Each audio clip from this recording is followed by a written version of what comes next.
Hi everyone, and Happy New Year. Have you heard anyone who has opposed the whole idea of celebrating the New Year? Have you had friends or family that have challenged the importance, the relevance of what we call, especially in Christian circles, crossover night, or just raised doubts about the whole idea of the New Year? So I just thought to bring a bit of an opinion really from scripture about the new year. So let's start from the book of Genesis, book of beginnings, Genesis chapter number 1 and verse 14.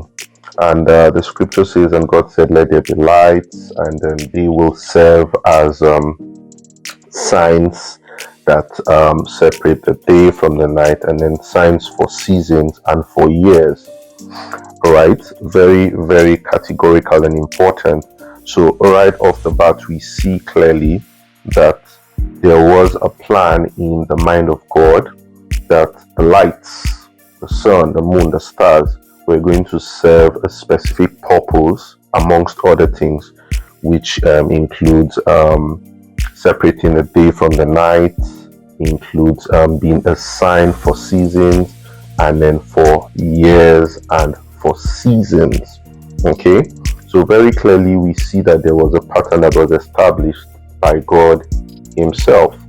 Basically, what happens with celebrating New Year's, or even if you start from the base, for days, for months, for years, or if you want for seasons, they are drafted or crafted after an understanding of what God has already set in motion. Okay, so God develops a plan, God sets a plan in motion, and what men have done is that they have studied it and tried to align a calendar to what was already created by God. What is the purpose? What is the relevance of New Year's? What is the purpose? What's the relevance of a new month or even a day? First, like I said, it tells us that the God that we serve is a God of order. He's not arbitrary in his dealings. He has set in motion various elements that give us order. There is also a predictability that God wanted for men to have in terms of planning. So we have seasons. For instance, we have winter, we have summer, we have fall, and we have spring as well. In some other parts of the world, we have just the dry season and then the rainy season. Now, all of these things were put in motion by the wisdom of God to help men to plan. Okay, so if I know that winter is coming, say in the next 2 months, I know to prepare for winter. I know to buy the relevant clothing in order to prepare for that time of the year. I know to, for instance, in a country like Canada, go change my car tires to winter tires, right?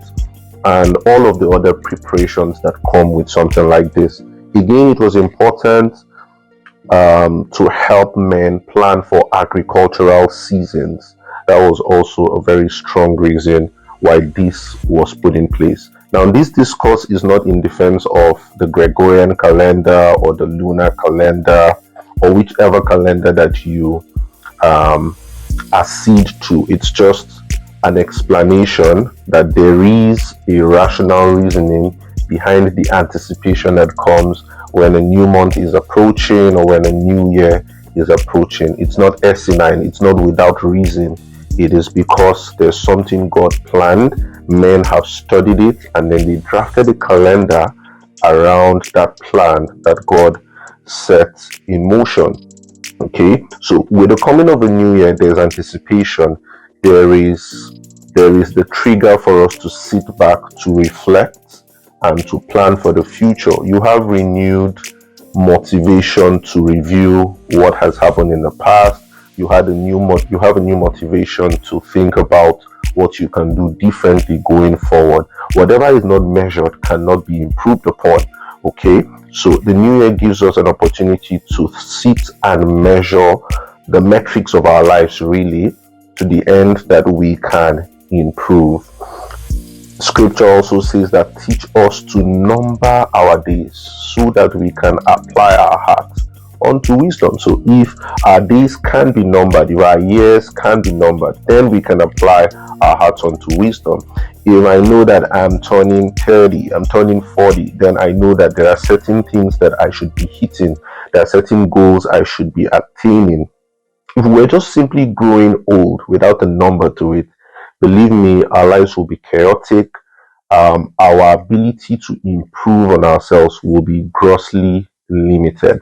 Okay, so we know that the earth revolves around the sun for about 365 days, and that is the whole idea that gives us 1 year. We also know that the earth revolves around its own axis, and this lasts for about 24 hours, and that is how you have a day. Okay, so just in summary, God sets something in motion. He said that the lights should govern, should separate the days from the night, and it should be for signs, it should be for seasons, and it should be for years. And what men did is that men studied these things and came to understand that the earth takes about 365 days to rotate around the sun, which gives us 1 year. And when it does around its own axis, it's about 24 hours, which gives us a day. So go ahead, celebrate, go ahead, prepare, go ahead, plan. Okay, don't allow anyone to discourage you from looking forward to new beginnings, to a new month, or to a new year. It's something that was instituted by God, but men chose to study and put an arrangement around it, which we call a calendar. I hope you have a beautiful 2026. God bless you.